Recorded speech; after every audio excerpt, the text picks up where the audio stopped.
администрации, все, кто сегодня приглашен и принимает участие в работе расширенного заседания Кабинета министров под председательством президента Рауля Джурбовича Хачимова, посвященного социально-экономическому и политическому положению в стране. Слово предоставляется президенту Республики Абхазия Хачимову Раулю Джурбовичу. Абзарышымыз яхабра изызги. Хазлацаверц яхтаху азцарака ирызгуб хавнуцкатби политикат тагылазаша адбахпи аусква а экономикат рчияра а финанс а проблемака.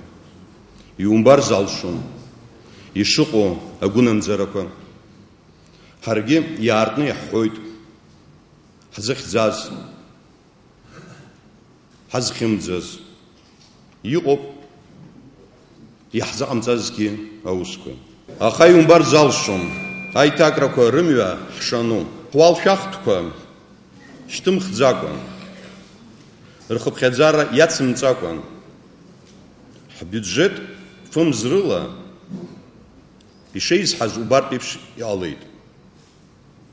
А улафахква эйкмуркедзаква афшара хачузар уй эйхзару пансгуянагой. Макяна атанчаюча ирзацлараны ихаз апарака урастула ацхарара ала ацбара амоуц аха ярласна афинкара думача ратификация азурупхан хгуяна гойд ви айкуша хатра урстолай хари хабжахцыз агура шсыргойд хапхи ишто аззарака рызыги анакзара шрова и алап курт аускор ана яха дачагван гарапагзмо авапсыра казыр аха урт агвана гарапа азымзаразги дачмшаро и хал шароб заги Дорогие коллеги, я попросил вас собраться сегодня для того, чтобы обсудить ситуацию в стране и наметить пути решения существующих проблем. Положение в Абхазии достаточно сложное. Проблемы носят масштабный системный характер. Прежде всего, это касается социально-экономической сферы, правопорядка, взаимоотношений между различными общественно-политическими силами. Эти проблемы тесно взаимосвязаны и не могут решаться изолированно друг от друга. Поэтому главной целью государства является организация работы по всем направлениям одновременно. Здесь не обойтись без непопулярных решений. Но мы все должны прийти к пониманию, что для выхода из кризиса и вывода Абхазии на путь развития эти шаги необходимы. Мы небольшое общество, которое неоднократно демонстрировало яркие примеры быстрой самоорганизации. Но для этого необходимо широкое осознание общенациональных задач. В этом, несомненно, ведущую роль должны играть все ветви власти: политические и общественные организации, интеллигенция. Особо я хотел бы подчеркнуть роль нашей молодежи, потому что уже сейчас она должна активно включаться в процесс государственного строительства, привыкать к ответственности за будущее нашей страны. В чем же состоит наша основная цель? Ответ на этот вопрос достаточно просто сформулировать. Это укрепление суверенной государственности, приумножение нашего народа, сохранение абхазского языка и культуры, создание условий для творческого развития личности, встраивание Абхазии в современный мир в качестве конкурентоспособного участника и, естественно, базой для всего этого является сильная, устойчиво развивающаяся экономика. С сожалением приходится констатировать, что многие компоненты, на которых собственно и базируется государство, у нас либо отсутствуют, либо работают крайне неэффективно. За долгие годы в обществе сложилась пагубная инерция, когда и представители государственного аппарата, и обычные люди решают возникающие у них текущие вопросы и проблемы не по закону, а по понятиям, причем меняющимися в зависимости от обстоятельств. Мы практически ежедневно являемся свидетелями событий и инцидентов, связанных с внеправовыми действиями, в которых зачастую участвуют те, кто должен защищать и укреплять закон. Это продолжается на протяжении долгих лет. Формирует искаженное общественное мировоззрение, которое ведет нас в направлении противоположном государственности. Естественно, эта проблема является следствием слабости правоохранительных органов, их недостаточной квалификации и материально-технического обеспечения. Мы примем все возможные меры для того, чтобы правоохранительные органы соответствовали бы уровню вызовов, стоящих перед нами. Требования к ним будут постоянно повышаться. Однако обеспечение правопорядка и строительство правового государства является большой общественной задачей. Без воспитания и просвещения людей, без привития правильных ориентиров и моральных ценностей они не решатся. Это проблема идеологическая, и в ее решении должны участвовать все общественные силы. Я не считаю нужным создание какой-то жесткой государственной идеологии, в рамки которой людей загоняли бы палками, как это имело место в советский период. Мы должны вспомнить собственные традиции, формирование общего идейного и духовного пространства, объединяющего наш народ. Для этого нужна государственная программа, нацеленная на сплочение народа вокруг идеи созидания достойного будущего нашей страны.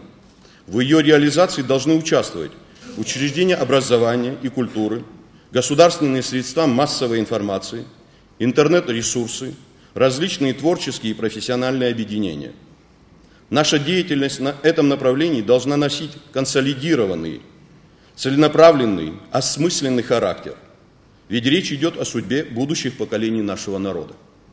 Поэтому я поручаю администрации президента совместно с Кабинетом министров Республики Абхазия создать рабочую группу из профильных специалистов, представителей интеллигенции и общественности, которая в течение 3 месяцев предложила бы проект соответствующей программы. Теперь я хочу остановиться на положении в экономике. Следует отметить, что в 2015 год Абхазия вступила в условиях сложной финансово-экономической ситуации в России и других постсоветских государств. На этом пространстве наблюдаются девальвационные и инфляционные процессы, торможение экономического роста вплоть до рецессии, заметное снижение доходов государственного бюджета и ухудшение состояния платежного баланса, сокращение государственных расходов, снижение деловой активности, сжатие спроса и падение покупательской способности населения. Абхазия, которая находится в рублевом пространстве и связана с российской экономикой, оказалась в немалой степени затронута этими негативными процессами.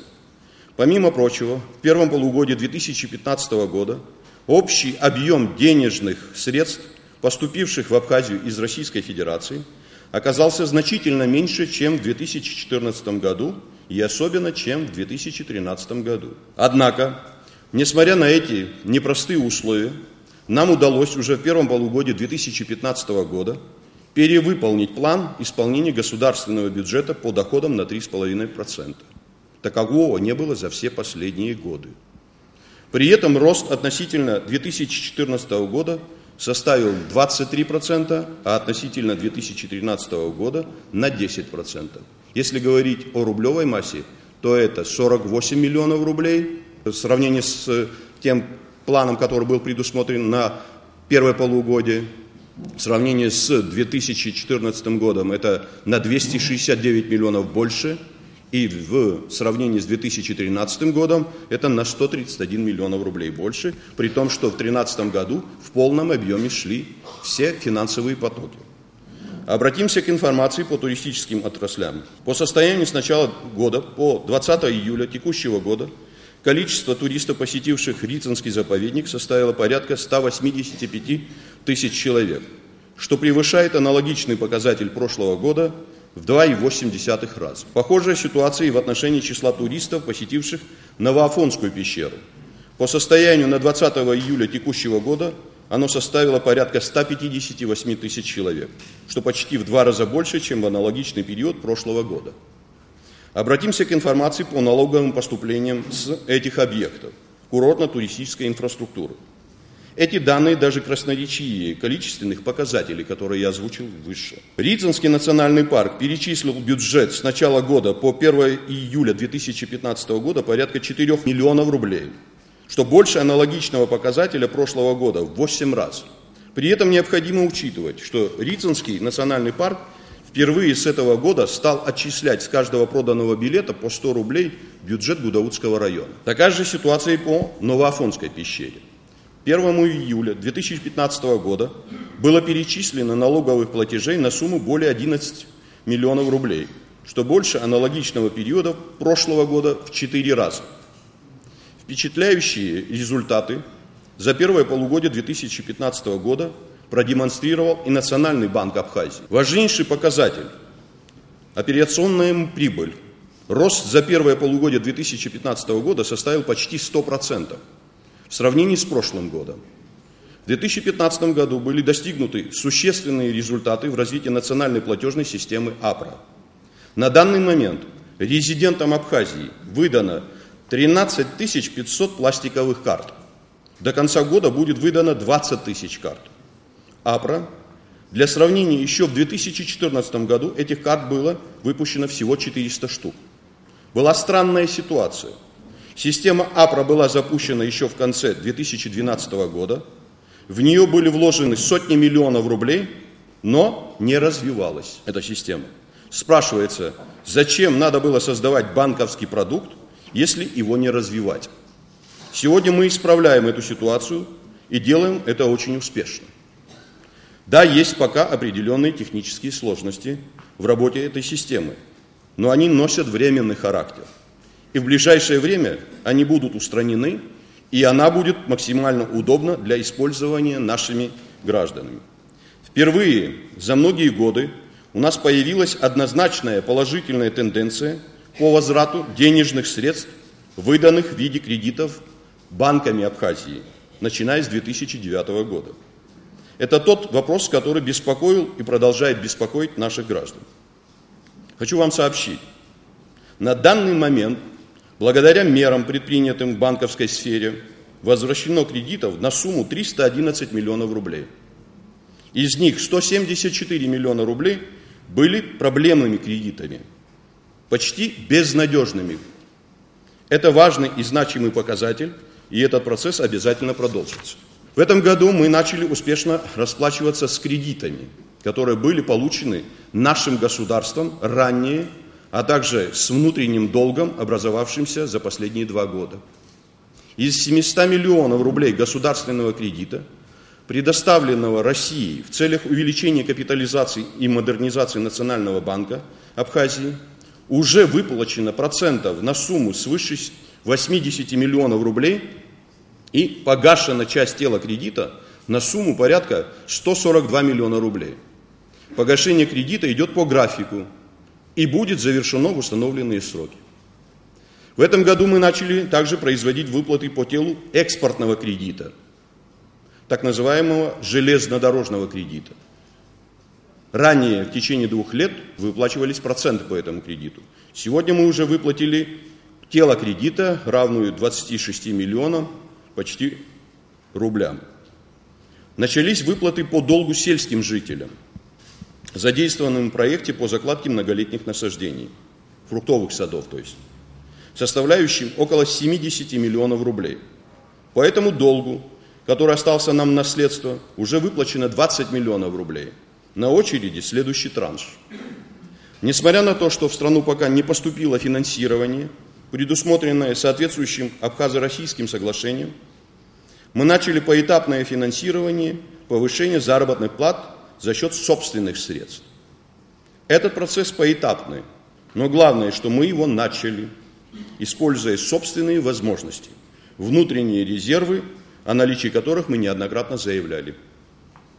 Однако главной проблемой остается ограниченность финансовых ресурсов, обращающихся в нашей экономике, и их неэффективное использование. Нас, естественно, не могут удовлетворять результаты, о которых я говорил выше. Этого слишком мало.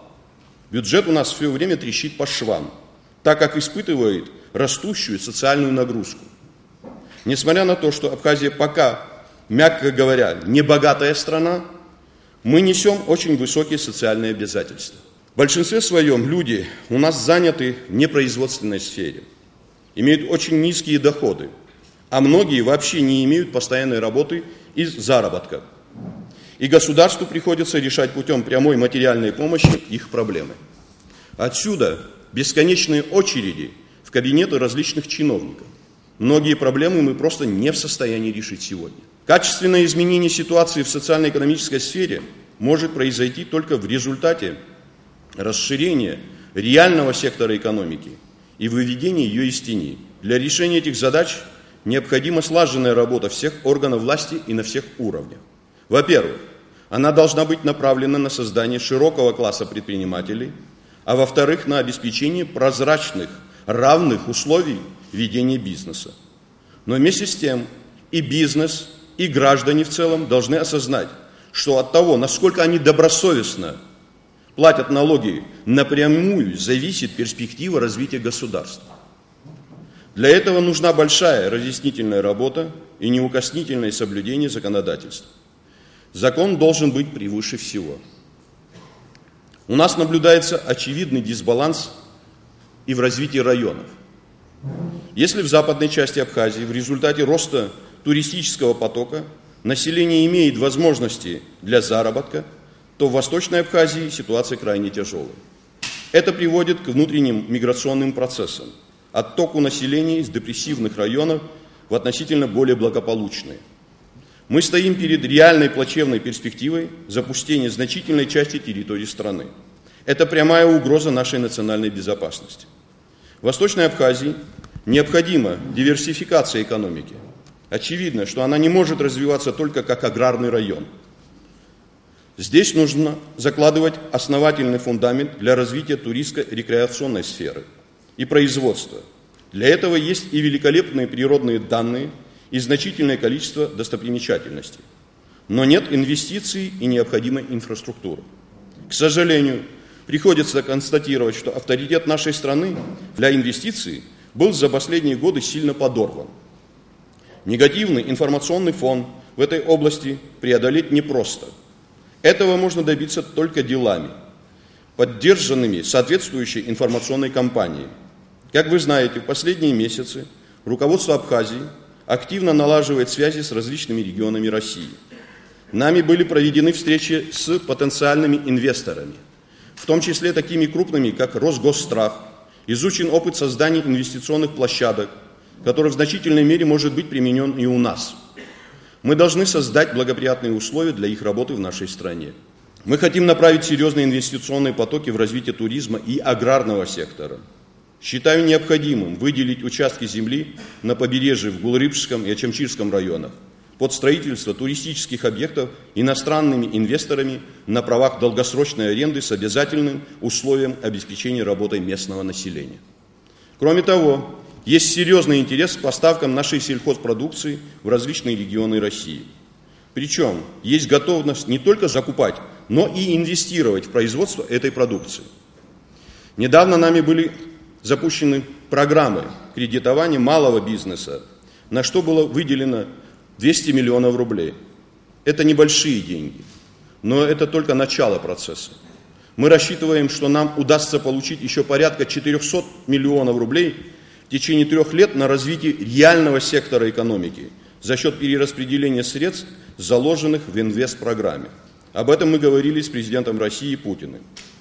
В Татарстане, куда мы ездили вот буквально недавно, нам был продемонстрирован интересный опыт формирования особых экономических зон, таких как Алабуга.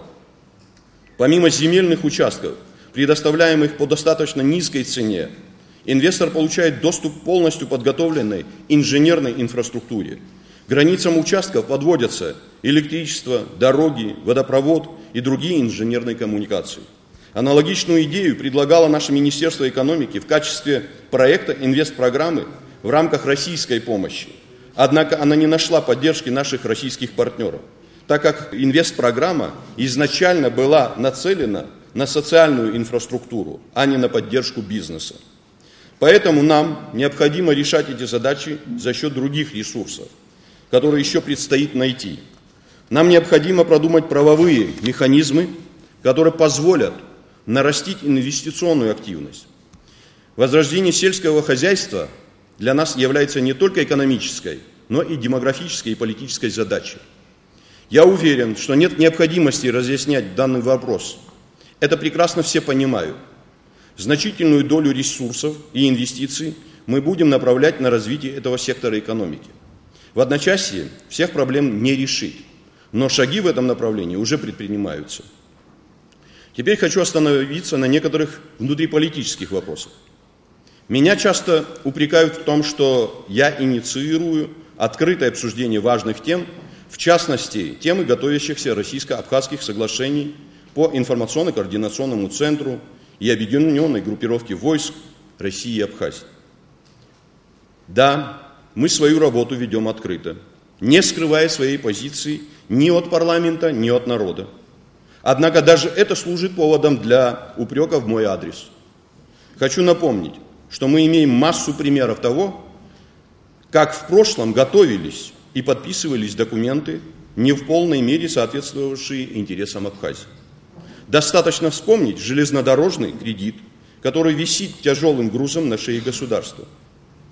Хочу спросить, разве такой подход был более правильным, более соответствующим общенациональным интересам?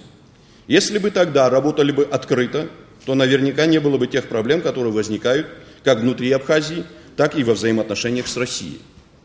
Российско-абхазские взаимоотношения – это магистральное направление нашей внешней политики.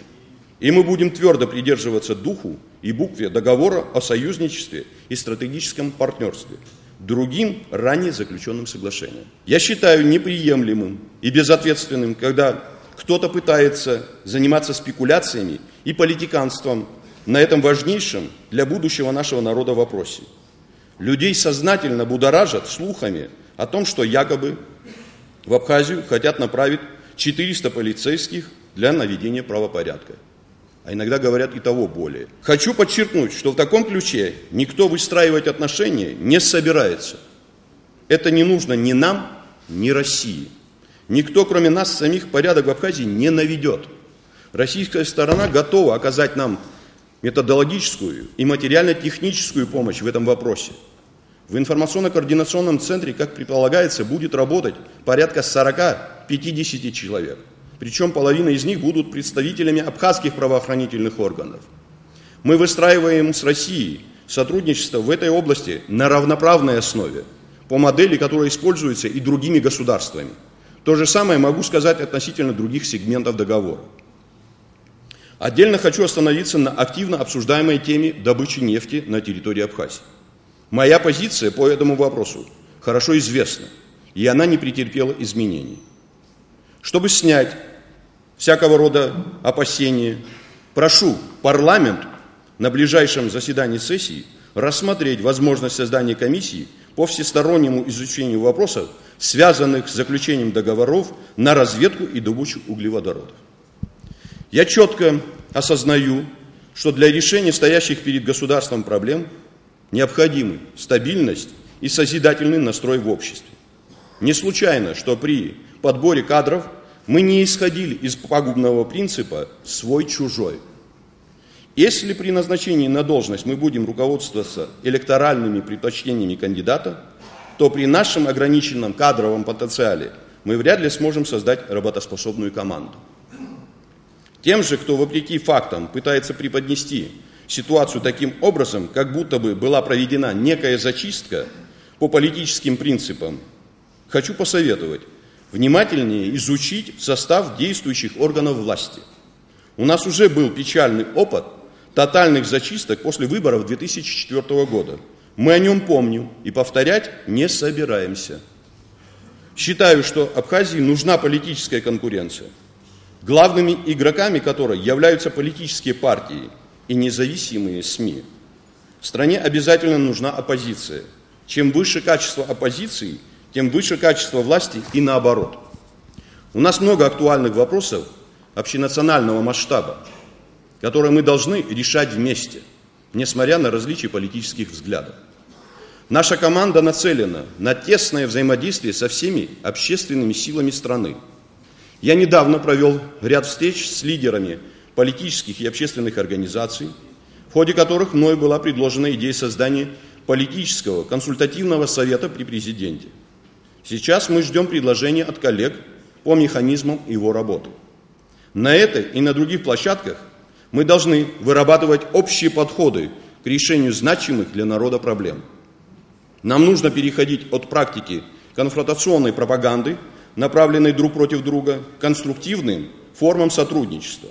Для этого необходим постоянный диалог, который позволит вести разговор на языке аргументов и вырабатывать общие позиции.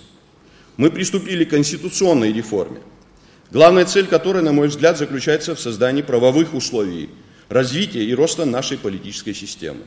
Поэтому мы предлагаем введение смешанной системы выборов в парламент, чтобы повысить роль политических партий в жизни общества. А партии – это главная политическая школа и социальный лифт для перспективных кадров. Начался процесс реформы местных органов самоуправления. На стадии реализации находится судебная реформа.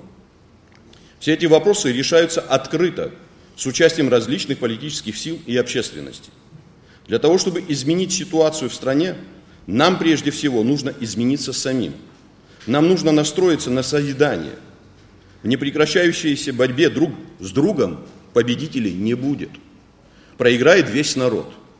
Со своей стороны хочу подчеркнуть, что буду твердо придерживаться принципа укрепления правопорядка, верховенства закона и обеспечения прав наших граждан. Я надеюсь на вашу поддержку и сотрудничество. Агирах, это из артистов. А закон отвизухан мацара аус амуро. А закон вариут гулона хан мацара и амларо. А закон загирзы и пшизаро. Ожай боюхалаз ахтус агураш сергойт. А закон и шахуала да псуха шхамам азнейра.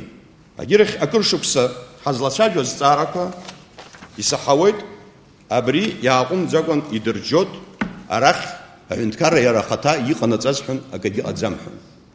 Яартни шасфарстаху ожти аамте ялагдзын азбатаракой имьепгаз харах контрол палата ебзураны абривиса акад апырцы. Абра абзац запха. По чернореченскому хозяйству выявлено завышение объемов выполненных работ и увеличение сметной стоимости на общую сумму 14 миллионов 343 тысячи рублей. Есть вопросы к видам работ, так как в актах выполненных работ указаны подводные работы на сумму 662 тысячи рублей с применением специальной техники, барж 100-тонных, кранов плавучих, несамоходных, водолазных станций, на самоходном боте буксиров. Объясните мне, где такое количество барж мы могли использовать в нашей работе? Это только один пример. Таковых примеров предостаточно. Если за все эти годы мы не смогли научиться проводить соответствующим образом работу по бухгалтерскому балансу, с 2010 года практически никакой работы по этим вопросам не велось. Как это так, чтобы в Министерстве экономики, являющегося одним из самых главных заказчиков по всем тем проектам, которые проводились по комплексному плану, не было бы ни одной бумаги, свидетельствующей об бухгалтерском отчете за период 2010, 2011, 2012, 2013 год. Такова ситуация не только в Министерстве экономики. У нас такие же проблемы в Министерстве культуры, в Министерстве образования, да по многу министерств и ведомств. Это свидетельство того, как мы рачительно относились к своим имеющимся небольшим финансовым возможностям. Как выделялись и направлялись средства финансовые, которые шли из российской финансовой помощи. Было предусмотрено в 2012 году строительство 4 объектов мощностью 8 тысяч кубов. На строительство объекта было предусмотрено финансирование 30 миллионов рублей. Российская Федерация на указанное мероприятие в 2012 году профинансировала 30 миллионов рублей. При этом Минфин Республики Абхазия данную сумму на развитие садкового хозяйства не довел. Спрашивается, куда ушли эти деньги. Та же самая ситуация с цветочным хозяйством, где сумма составляет порядка 26 миллионов, и эти 26 миллионов тоже не дошли до Минсельхоза. Та же самая ситуация касается нормотворческой деятельности, где российской стороной выделялось порядка 40 миллионов рублей. Из этих сумм только 3 миллиона дошло на нормотворческую деятельность. И то это парламент, я насколько знаю, не получал. Да, в этих документах написано, что они перенаправлялись на другие проекты, которые закладывались руководством. Нам со многим нужно будет разобраться.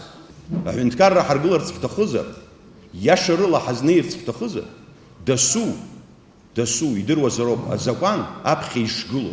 Азакан надо псухо шукам вахада чакала, азнейша винткараги шама.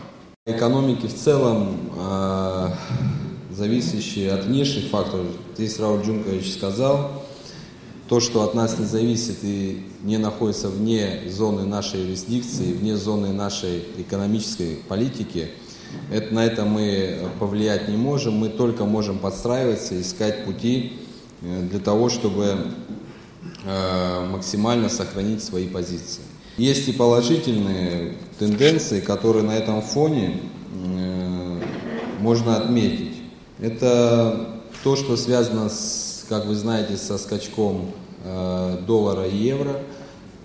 Все товары, которые ввозились на российский рынок, они резко подорожали. На этом фоне наши товары, которые производятся в рублевой зоне, стали в ценовом плане более конкурентоспособны, что способствовало увеличению экспорта и увеличению доли на российском рынке наших товаров.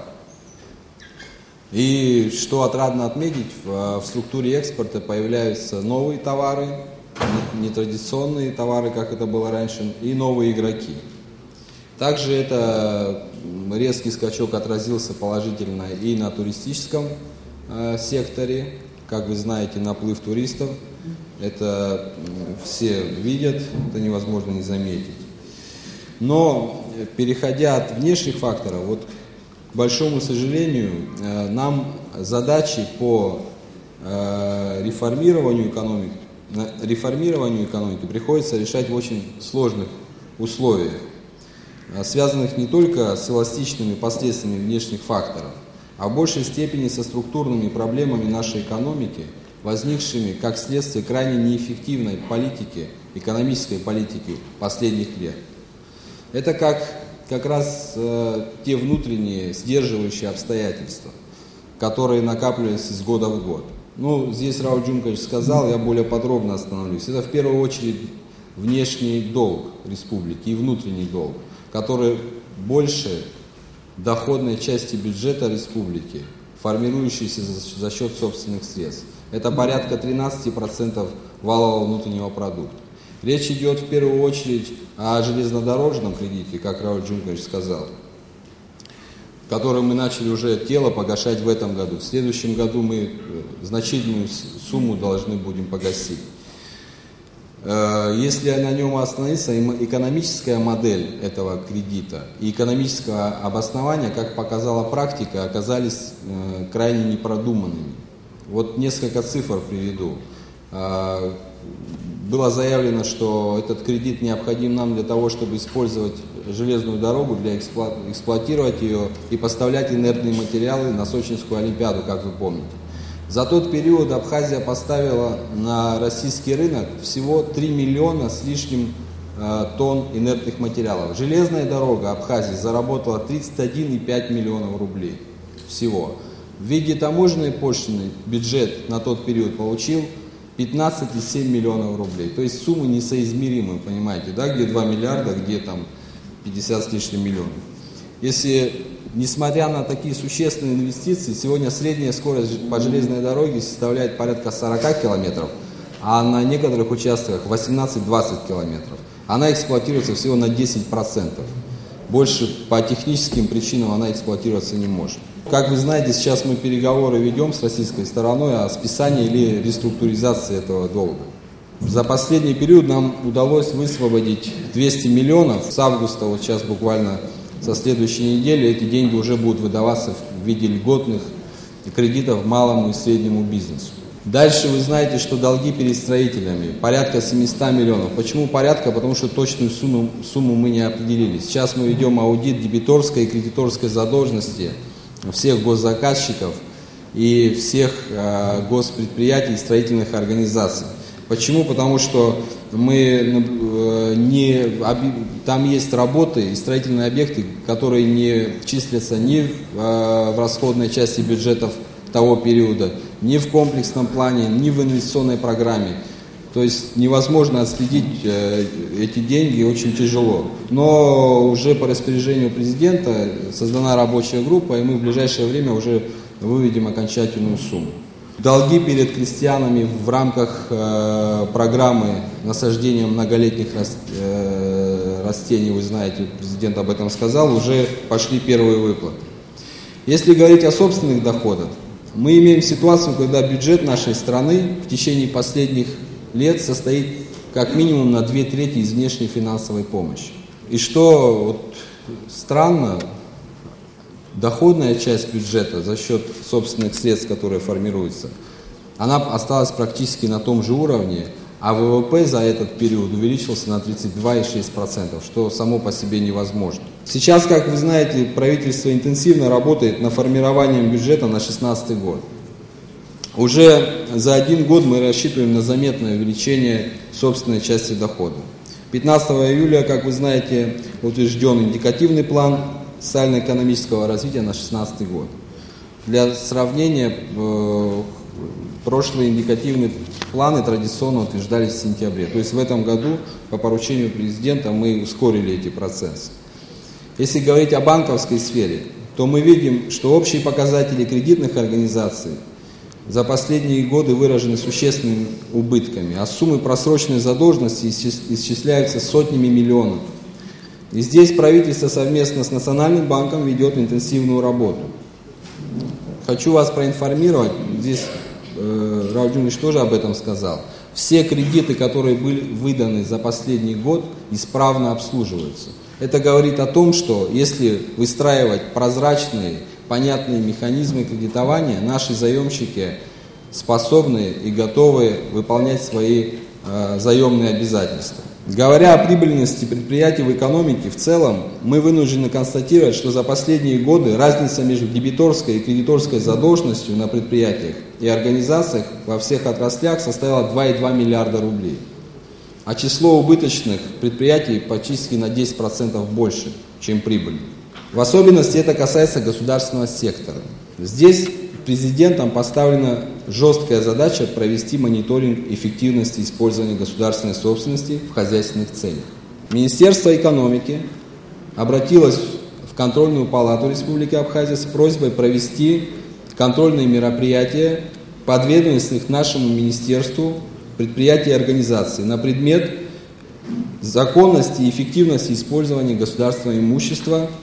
Работа будет завершена к концу этой недели. Но уже по промежуточным данным вынужден констатировать, что имеют место крайне неэффективное управление государственным имуществом. Имеют место аффилированные связи, когда государственное имущество сдается в аренду через аффилированные лица. Основная маржа или прибыль оседает у подставных лиц.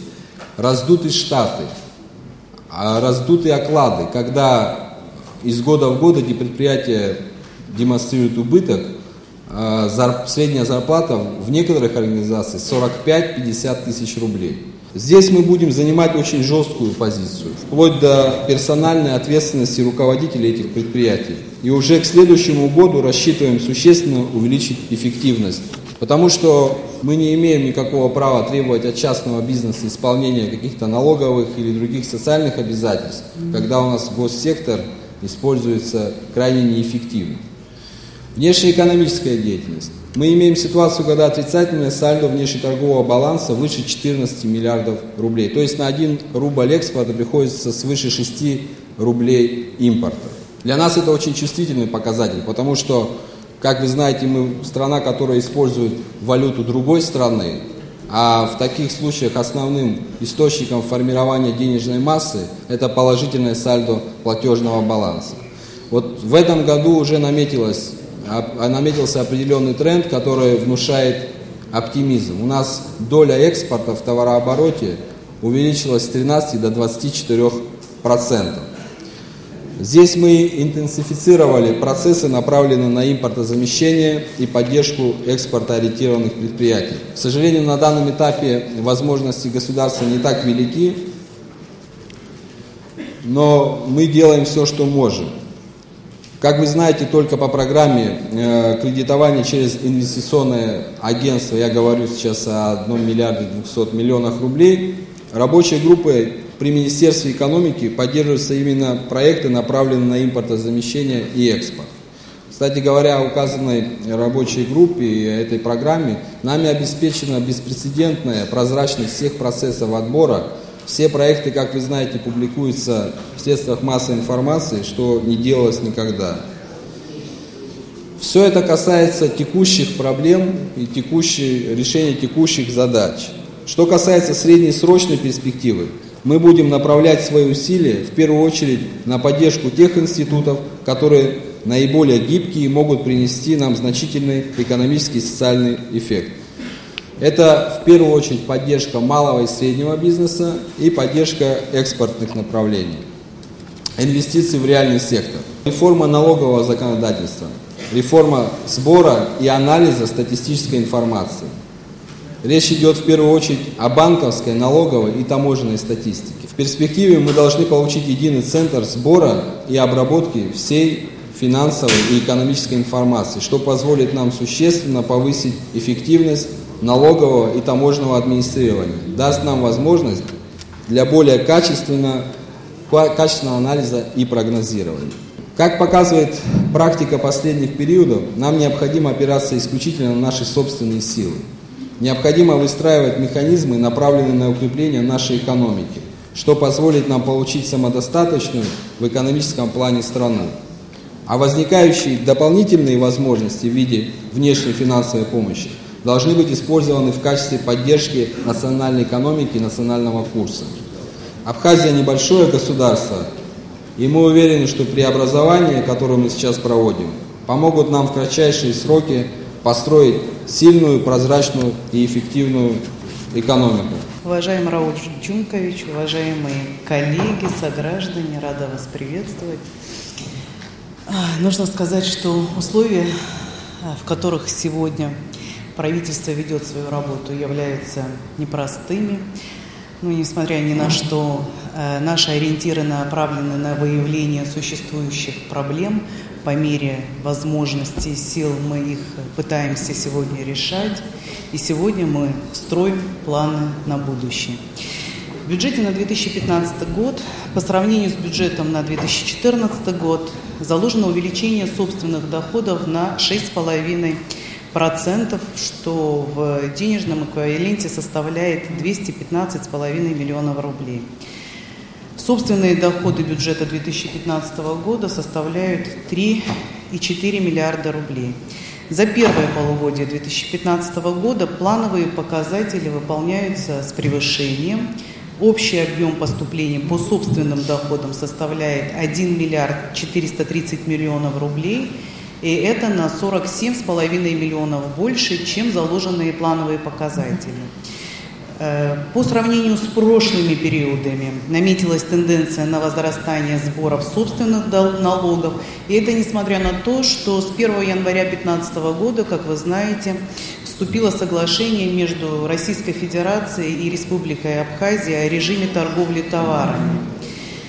В ходе реализации этого соглашения уже на сегодняшний день, по данным Таможенного комитета, необлагаемый оборот товаров, произведенных на территории Российской Федерации, возимых в Республику Абхазия, составляет 1 миллиард 200 миллионов рублей, и это выражается в выпадении таможенной пошлины в сумме 71,5 миллионов рублей. Очень важно, что рост налоговых сборов наблюдается у нас по всем, без исключения регионов, то есть исключений нет. Помимо собственных источников доходов, в республиканский бюджет поступает финансовая помощь из Российской Федерации. Направление финансовой помощи у нас два. Это на текущее содержание и на инвестиционные и инфраструктурные проекты. Поступление финансовой помощи на текущее содержание составляет за первое полугодие 2015 года 773,7 миллионов рублей, и это с учетом 10% секвестирования. Но на сегодняшний день эта разница устранена и погашена задолженность. Общее финансирование на сегодняшний день составляет 1 миллиард 54,8 миллионов рублей. Но нужно сказать, что у нас поступления в рамках инвестпрограммы идут только по медицинскому оборудованию, по остальным программам пока еще финансирования не было. Итак, по инвестоборудованию нам поступило по инвестпрограмме 2015-2018 года 129,7 миллионов рублей. Бюджет 2015 года является социально ориентированным. Задачи, которые были поставлены в конце прошлого года по своевременному исполнению обязательных статей республиканского бюджета, реализуются в полной мере. Я со всей ответственностью заявляю, что все финансирование расходов на заработную плату и социальные пособия, которые выходят из республиканского бюджета, идут строго по графику. На выплату социальных пособий по состоянию на 1 июля 2015 года направлено более 40 миллионов рублей. На выплату заработной платы за первое полугодие было направлено 1 миллиард 83 миллиона рублей. С 1 апреля 2015 года выплачивается повышенная заработная плата работникам органов прокуратуры и судебной системы.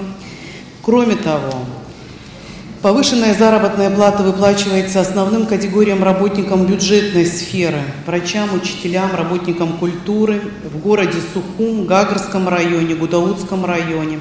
Отдельным категориям выплаты производятся в Ачамчирском и Тупарчалских районах. Как вы знаете, обязательства по выплате повышенной заработной платы вытекают из подписанного межгосударственного соглашения с Российской Федерацией, но в настоящее время выплаты повышенной зарплаты по названным регионам ведутся за счет собственных средств и на указанные цели, и в том числе в форме дотации из республиканского бюджета направлено порядка 75 миллионов рублей. На сегодняшний день ведутся переговоры с Российской Федерацией о начале финансирования повышенной заработной платы по соглашению, которое вступило в силу в соответствии с внутригосударственными процедурами 4 июня 2015 года.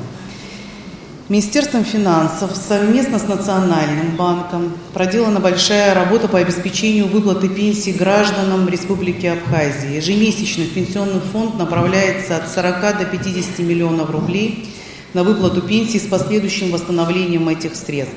По данным Пенсионного фонда Республики Абхазия, на сегодня складывается непростая ситуация, и связано это с тем, что существует задолженность по обязательным платежам. В среднем она составляет 170 миллионов рублей. Была проведена большая аналитическая работа Пенсионным фондом, где установлено, что у нас из года в год увеличивается потребность в содержании наших пенсионеров, а более того, поставлена проблема разделения пенсий социального характера и страховых пенсий. Это все еще нам предстоит решить. Кроме того, на сегодняшний день выполнены все обязательства по текущему году по выплате процентов и основной суммы долга экспортного кредита. Это мы делаем за счет собственных средств. Общий объем финансирования и тела кредита, и процентов на сегодняшний день уже составил 76,7 миллионов рублей. За счет республиканского бюджета оказывается адресная материальная помощь больным и нуждающимся гражданам. Общий объем финансирования на сегодняшний день составил 62 миллиона рублей. Помощь оказана порядка 700 гражданам Республики Абхазия. За счет средств резервного фонда президента компенсирован ущерб, нанесенный гражданам в результате стихий 7-8 августа 2014 года. Компенсационные выплаты произведены более 750 гражданам, в общем объеме 46 миллионов рублей. Кроме того, из республиканского бюджета направлено финансирование на ликвидацию последствий указанной стихии с целью восстановления мостов и дорог в наших регионах. Планируется финансирование работ по восстановлению инфраструктуры на сумму более 50 миллионов рублей, в том числе и восстановление троллейбусной линии в городе Сухум, рынок Маяк. За счет средств республиканского бюджета производится финансирование работ по укреплению подпорных стен, восстановлению мостов, оказывается поддержка регионам на покрытие кассовых разрывов. Производятся компенсационные выплаты вкладчикам Сбербанка. На сегодняшний день общий объем таких компенсаций составил 12,5 миллионов рублей. Я говорю только о показателях за первое полугодие 2015 года, потому что работа по ним велась еще и в прошлые годы. Из республиканского бюджета по инвестиционной программе в 2015 году профинансировано более 320 миллионов рублей, из них на приобретение оборудования направлено 97 миллионов рублей. А сегодня Министерство финансов и правительство, как вы знаете, ведет работу по формированию бюджета на 2016 год, которая планируется к завершению в конце августа. Поставлена задача по поэтапному переходу к бюджету развития с сохранением социальной направленности. Бюджет развития предусматривает механизм выделения ассигнований на инвестиционные цели для стимулирования экономики. Реализация указанной задачи станет возможной при условии увеличения собственной доходной части бюджета. Кроме того, планируется изменение структуры бюджета по источникам финансирования в сторону увеличения удельного веса внутренних источников. Это позволит снизить его зависимость от внешних источников финансирования. Конечно, решение задач по формированию бюджета развития невозможно без пересмотра действующего налогового и таможенного законодательства. Сегодня правительство ведет работу по его совершенствованию. Рассматривается вопрос о внедрении патентной системы налогообложения для малого бизнеса. В перспективе стоят задачи по пересмотру существующей системы налогообложения как с позиции количества взимаемых налогов, так и с точки зрения их администрирования. С 1 января 2015 года запущен процесс реформирования бюджетной системы. Формирование и исполнение бюджета осуществляется по новым правилам. В связи с реформированием подготовлен большой пакет нормативных правовых актов, регулирующих бюджетный процесс. И ключевым моментом в этой истории является переход на казначейскую систему исполнения бюджета. Новая система позволит сделать движение финансовых операций прозрачным, усилить контроль за доходной и расходной частью бюджета. Программное обеспечение, которое планируется к внедрению, обладает высокой степенью защиты информации. Пилотный проект стартует уже с 1 сентября 2015 года. И на казначейскую систему исполнения бюджета в первую очередь переходит администрация президента, Министерство финансов и Академия наук. Это сложные процессы, которые будут обеспечиваться и силами опытных работников, и молодыми кадрами. Основным ориентиром в работе финансового ведомства является выстраивание прозрачного движения финансовых потоков. В перспективе будут прорабатываться вопросы по внедрению по различным направлениям принципа одного окна, то есть пункта, где можно будет выполнить одновременно несколько процедур. Это поможет ускорить и упростить существующие бюрократические процедуры.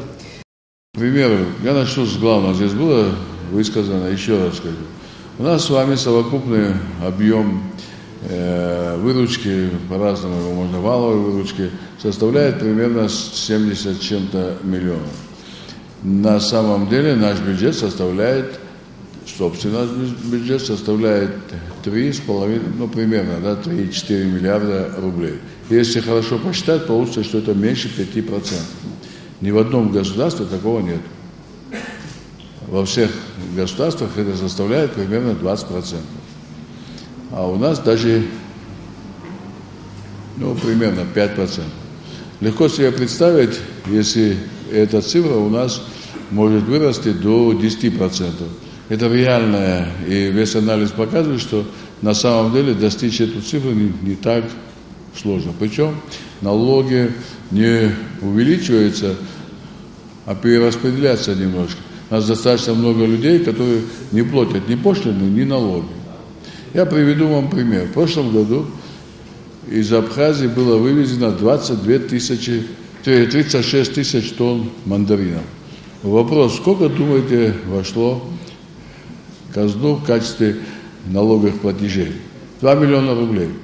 Главная задача, которая это усилит администрирование или усилить работу таможенных и налоговых органов. Но таможенные и налоговые органы сами никак не справятся с этой задачей, если, во-первых, им не помочь, а с другой стороны, чтобы мы понимали, сами понимали то, что происходит. И что так на самом деле жить нельзя. Поэтому все действия, которые будут на это направлены, ну, у кого-то это вызовет, в смысле, не очень приятные вещи, но мы это будем отстаивать достаточно однозначно и жестко. Вторая проблема. У нас очень большое количество реального сектора экономики находится в тени. Будет принят закон, он практически готов о валютном регулировании и контроле. И третий вопрос – это спецналогов. Тоже приведет это все в порядок. У нас с вами стоит другая задача. Мы сегодня должны решать значительно больше проблем. Не только социального, но и экономического характера. А с таким бюджетом мы ничего с вами решать не можем. И в этой связи, если говорить все время только о росте реального сектора или объема производства, и все, что это стоялось бы на уровне 5%, мы не выполним ни одну стоящую задачу. Все наши усилия, которые направляются на развитие реального сектора, а на них останавливался мой молодой коллега, министр экономики, говорил о кредитах, и не буду из-за экономии времени, оно не даст сразу положительного результата. Это будет, скажем, через год, полтора и так далее. На самом деле в Абхазии вы все прекрасно понимаете, что потенциал производственный и оказания услуг достаточно большой, и можно, в смысле, создать такие условия, в которых, в смысле, наши дети чувствовали бы значительно увереннее, чем мы с вами. Получение, в смысле, тех сегодня цивилизационных реалий, это в образовании, в здравоохранении, во всех остальных. Работы нашего правительства – это открытость. Все мероприятия, связанные по получению этой работы или для того, чтобы приступить к реализации этой программы, мы делаем открыто на конкурсной основе. Вчера мы проводили конкурс на завоз, закупку различного оборудования, связанного с новыми паспортами. Со строительством то же самое мы будем делать. Здесь как раз речь идет о том, что мы хотим, участвовали все, кто желает, и чтобы мы смогли бы поднять их уровень к тем требованиям, которые будут закладываться в технических заданиях. По земле, на самом деле, это наше богатство, но надо усилить контроль за его использование. Правительство принимает эти меры. На самом деле мы все с вами знаем, если выделен земельный участок, а особенно если он выведен из сельхозоборота, а у нас в сельхозобороте все меньше и меньше земли становится, что тоже достаточно, в смысле, опасно, потому что у нас субтропическое хозяйство, и мы можем выращивать выращивать, а потом из нее делать товарную продукцию очень высокого класса, который требуется во всем мире, в том числе у нас огромный российский рынок. Такая работа начата. Сегодня мы принимаем решения в правительстве, соблюдая законы, по представлению комиссии или глав администрации, не будем и не делаем, пока не будут подписаны соответствующие инвестиционные договора, в котором договор аренды земли будет подписан после его выполнения. Для этого дается сроки, примерно я скажу, кто-то хочет построить, скажем, гостиницу или что-нибудь еще, любой объект, и просит это сделать. По закону мы можем, если 2 года не использовался, то изъять этот объект. Но это достаточно сложная процедура, мы ее немножко упростили. И если не выполняется инвестиционный договор, то никто не будет подписывать договор аренды земли. Ну, для этого определяются сроки, а если это какой-то долгострой, то увеличим налоги.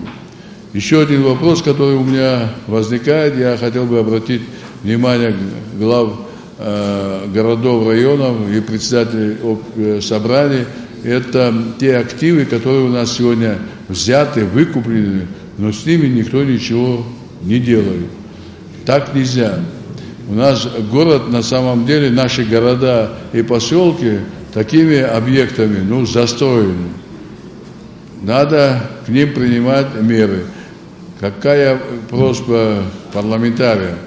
На самом деле найти или создать законы, по которым никого ничего отнимать не надо, но надо предупредить и в соответствии с законом в конечном итоге принять какое-то решение. Я хочу обратить еще внимание на работу наших госучреждений или использованием, в смысле, о чем было сказано до меня министром экономики. У нас есть госучреждения, которые превращаются в госкооперации. Это 2 разные формы. Они начинают получать прибыль.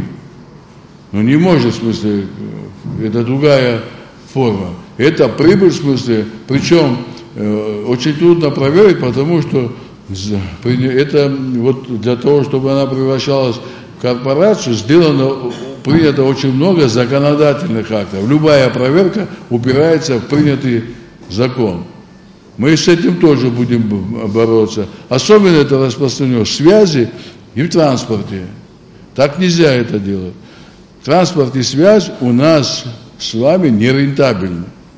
Нерентабельны, потому что не выстроен соответствующий менеджмент. Мы будем поправлять, и мы знаем, что мы там будем получать достаточно активное сопротивление. Но никто не собирается останавливаться.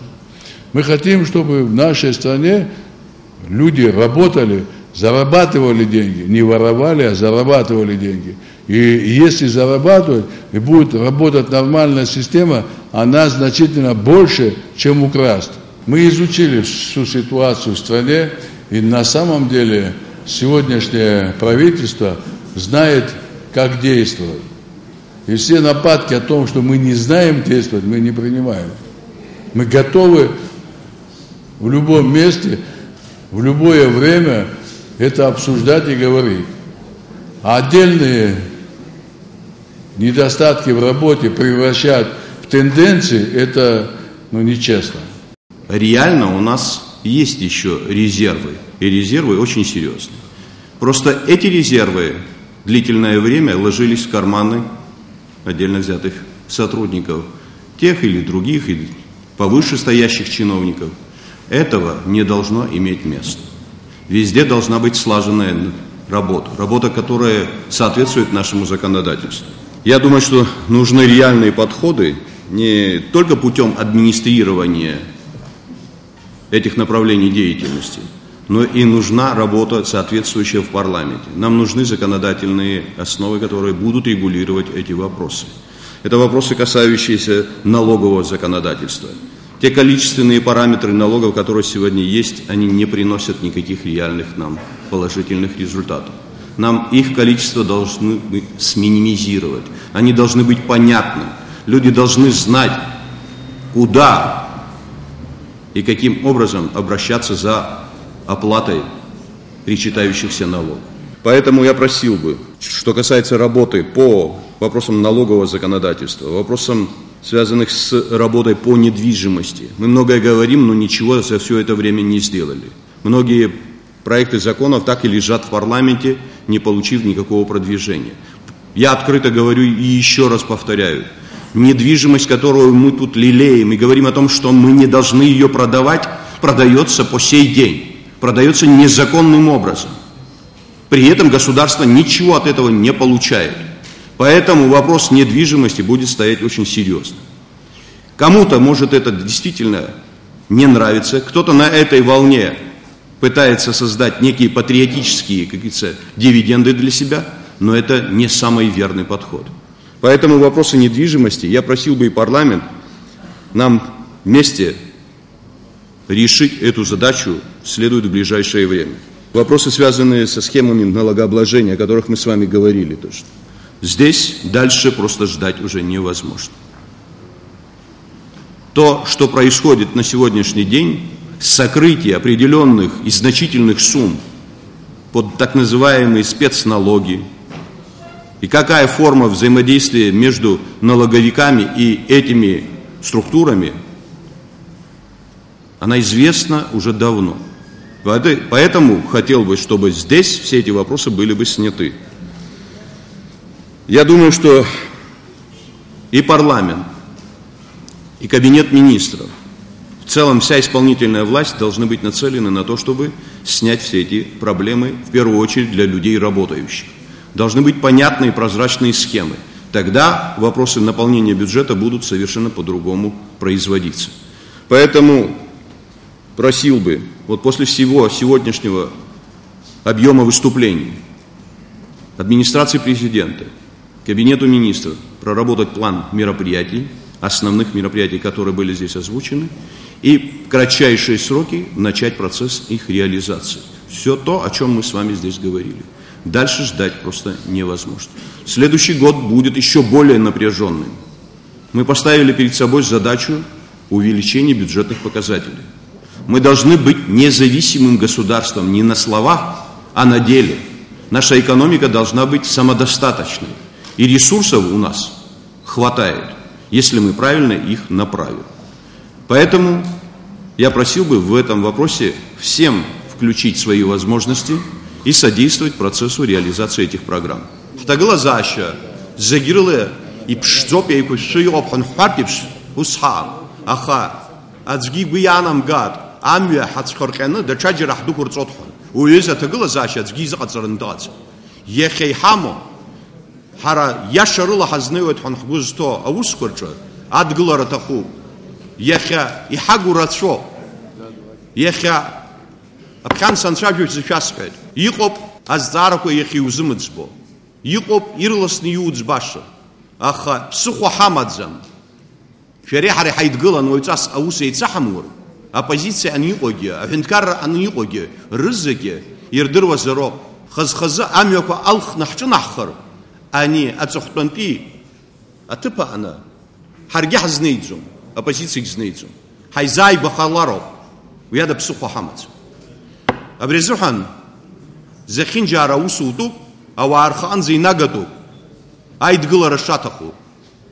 Аршаны мацара, хайбаршон чахчунахар, лцшадахот хускузеге. Агирах, абхан ишас хайтабрасану гулоз, абрхимя пес вахтысква. Она варбхо, равайриштало, дашакала и рызнуко, уиза, дезуста залаги, егя, и чинко дузерги. Азин имедзам ус хаважлер рызнуқора. Ацге айцазар, а закон ишахоевш, ацге ере ехто, ала уицнуқортипш, а закон ехалнадо, а анзахне ерпяхца.